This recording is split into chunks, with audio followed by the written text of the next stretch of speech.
Estamos aquí de regreso. Fíjese que esta semana fue importante en la Suprema Corte de Justicia. Yo no recuerdo algún sexenio anterior donde tantos temas recayeran en decisiones de la Suprema Corte de Justicia como en este sexenio, ¿eh? Bueno, cada mes estamos reportando algo nuevo que tiene que llegar hasta la Suprema Corte. Y en este caso se habló del tema del aborto tan polémico a nivel nacional y se crearon algunas confusiones porque pareciera que en Nuevo León ya está autorizado, en otros dicen que no, que solo en violación. Y el tema también es, bueno, si permiten, fíjese qué interesante, si permiten practicar el aborto a una menor de edad, una jovencita de 12 años, una niña de 12 años, y esta pequeñita dice, yo quiero abortar porque me violaron, ni siquiera, ese es el tema, tiene que presentar una denuncia formal en contra del violador. O sea, aunque usted no lo crea, basta con que ella diga me violaron para poder abortar. La Suprema Corte de Justicia aprobó con mayoría de votos esta norma oficial mexicana que ordena a los hospitales públicos, fíjese nada más, practicar abortos en casos de violación cuyas víctimas tengan entre 12 y 17 años de edad. Esto sin que se requiere la autorización de sus padres ni una denuncia penal ante el Ministerio Público. Basta con que la niña diga, es violación. Pero ¿sabe qué pasa? Que en dado caso, si no hay denuncia, entonces el presunto violador queda impune. No hay una denuncia.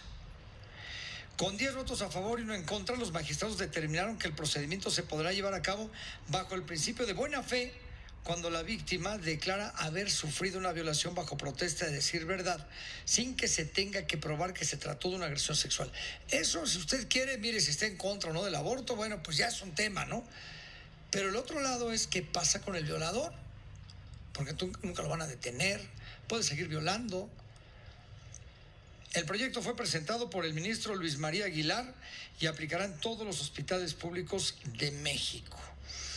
Mire, es difícil de entender y como es un tema tan polémico es mejor que alguien experto en estas cosas nos lo pueda detallar porque no es nada fácil, ¿no? Me da muchísimo gusto mire, entraremos aquí en detalle, pero una amistad de tantos años. El doctor Rafael Estrada, él fue director del Instituto de la Judicatura Federal, profesor universitario en la Escuela Libre de Derecho y en la Facultad de Derecho de la UNAM. Está con nosotros vía Zoom. Querido Rafael, qué gusto nuevamente, señor, que estés con nosotros ahora aquí en radio platicando de este tema. Muy querido Pepe, lo celebro por segundo día consecutivo, te lo agradezco muchísimo. No, yo soy. Y mira, decías tú que un experto explique, pero la verdad es que lo has explicado de manera inmejorable, man. Este asunto de la NOM 046. Bueno, a ver, un violador, vamos a suponer, comete este acto de violación, no hay denuncia, entonces se practica el aborto de entrada, que habrá quien diga que no es correcto quitarle la vida a un ser indefenso, y por el otro lado, queda impune el violador, ¿verdad?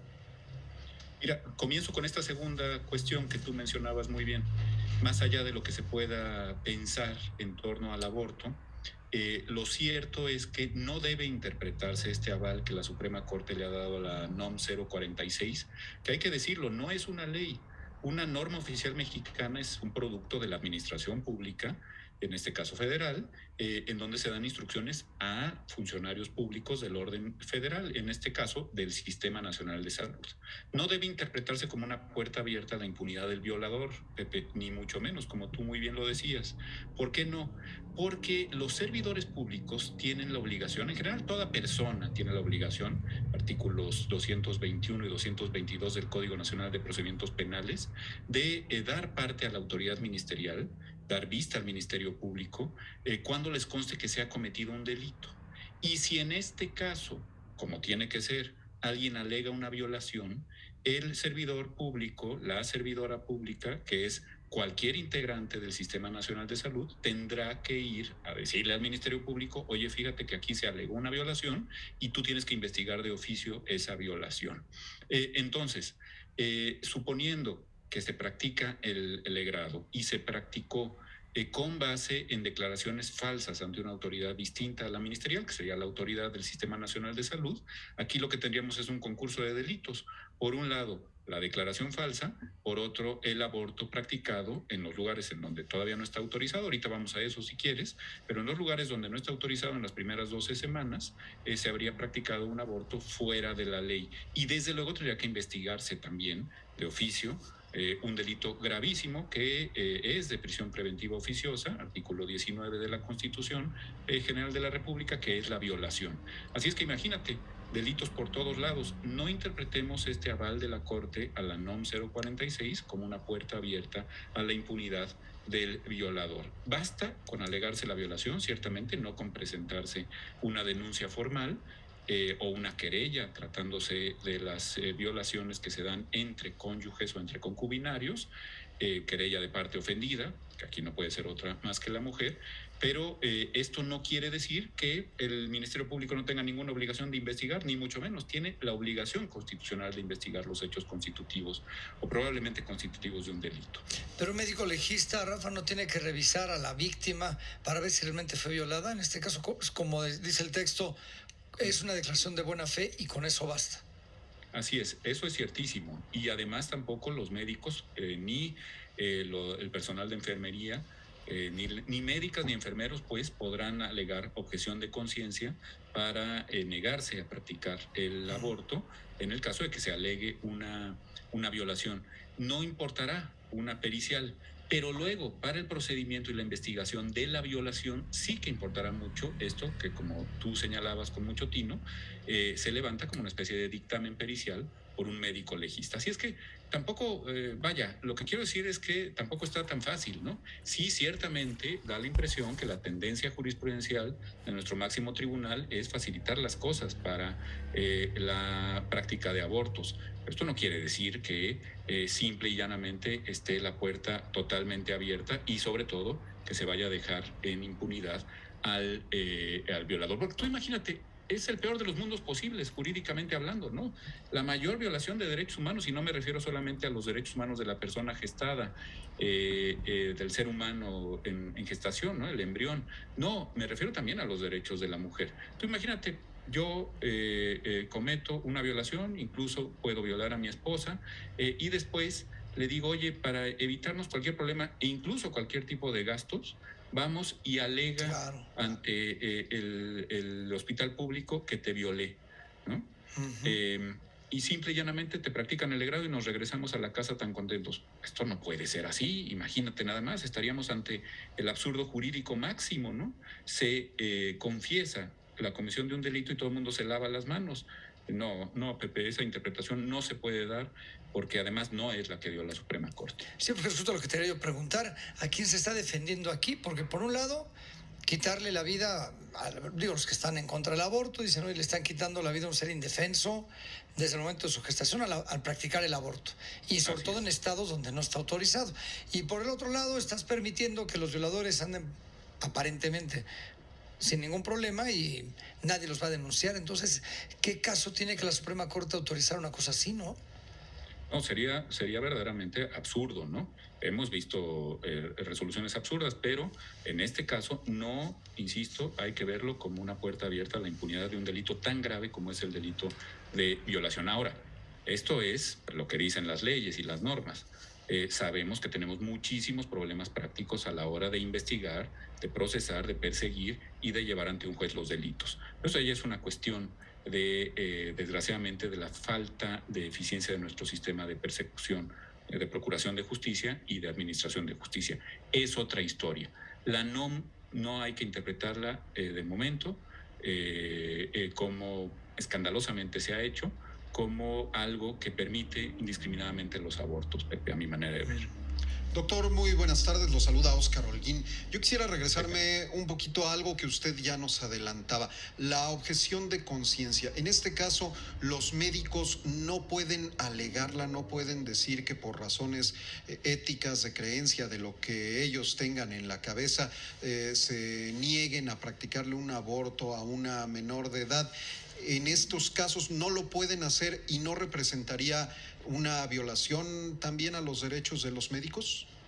Hay un lío, Oscar, ahí que señalas que viene de una resolución de fines del año pasado de la propia Suprema Corte de Justicia que declaró inconstitucional el artículo 10 bis de la Ley General de Salud en materia de objeción de conciencia y sugirió que se legislara con estas sentencias exhortativas que ahora están tan de moda en nuestro Tribunal de Constitucionalidad, que se legislara para que todas las instituciones del Sistema Nacional de Salud tuvieran un listado de objetores de conciencia a priori. Imagínate, Oscar, se puede objetar antes de conocer el caso concreto, pero en fin, que hubiera un listado de personal de medicina que objetara ante los casos de eutanasia, de aborto, etcétera, ¿no? Bueno, esto tiene evidentes dificultades prácticas, pero además no se ha expedido esa ley que nos podría dar algunas señales o muestras o causas de cómo ejercer la objeción de conciencia, que es un derecho humano, ¿no? Todos tenemos derecho a la libertad de pensamiento y a obrar conforme a nuestra conciencia. En el caso concreto de la NOM 046 hay una muy clara tendencia a evitar que el personal del Sistema Nacional de Salud pueda objetar en conciencia la práctica de un legrado a alguien que alega, ojo, no se ha aprobado en ninguna instancia, es más, ni siquiera se ha presentado, repetimos como lo hacíamos con Pepe el asunto, ¿no? Ni siquiera se ha presentado una denuncia, una querella, pero cualquier persona que alegue la violación pareciera tener un derecho supuestamente fundamental a que se le practique el aborto. Y en este sentido, la norma 046 podría interpretarse como que está cerrando las puertas a que el personal médico pueda objetar en conciencia. Ojo, también tenemos que estar a los casos concretos. Se presentará seguramente el caso de que alguien objete y entonces tendrá que irse a tribunales y habrá que ver si esa objeción era procedente o no. Pero lo que sí es muy claro es que el Sistema Nacional de Salud va a tener que estar listo para practicar los legrados o los abortos cada que se alegue violación. Y después tendrán que venir las investigaciones del caso. Esto es muy importante porque si no vamos a caer en la impunidad generalizada que ya hemos mencionado. Querido Rafa, no sabes qué gusto nuevamente, que no sea la última vez, pero te estaremos dando lata. Ojalá te pueda yo dar un abrazo en lo personal, mi queridísimo Pepe. Así será, Rafa. Muchísimas gracias. Rafael Estrada, uno de los mejores abogados que hay en nuestro país, como usted. Además fue director de la Judicatura Federal, extraordinario abogado. Y ahí tiene usted este tema que tanta controversia causó durante esta semana. Oscar. Tenemos más noticias que tienen que ver con cuestiones médicas, precisamente porque el Instituto Mexicano del Seguro Social ha dado a conocer las cifras preliminares sobre la respuesta a la convocatoria para contratar a más de 13,000 médicos especialistas, de lo cual nos tiene los detalles mi compañera y amiga Andrea Meraz. Andrea, un gusto saludarte. Adelante con el reporte. Muy buenas tardes. Pues en esta Jornada Nacional de Reclutamiento y Contratación de Médicos Especialistas ya se han inscrito 6,724 de acuerdo con las cifras del Instituto Mexicano del Seguro Social, quien a partir de este martes, recordemos, inicia con esta campaña para contratar a más de 13,000 médicos especialistas. ¿Cuáles son las más demandadas? Anestesiología, ginecología, obstetricia, pediatría, medicina familiar y cirugía en general.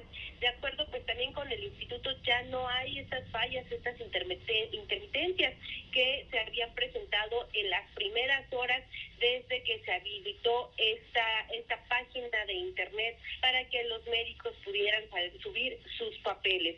Y es que esta queja, como te decía, surgieron durante las primeras horas de que se estableció como único requisito hasta este momento para poder llenar los documentos, subir sus documentos y aspirar a estas 13,765 vacantes que están en todo el país.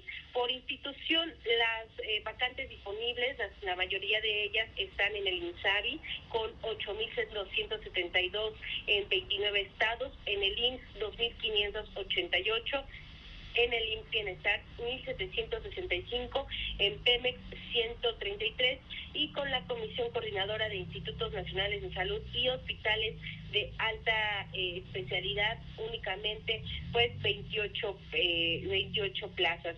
El martes 7 de junio es cuando se presentarán los resultados de la convocatoria. Se enviarán las invitaciones por correo electrónico para que los médicos vayan a estas 32 sedes de recepción de documentación que se van a instalar el próximo 11 de junio y de ahí se haría esta contratación. Y como te decía, las especializadas más solicitantes, donde hay más vacantes, son en medicina interna, medicina de urgencias,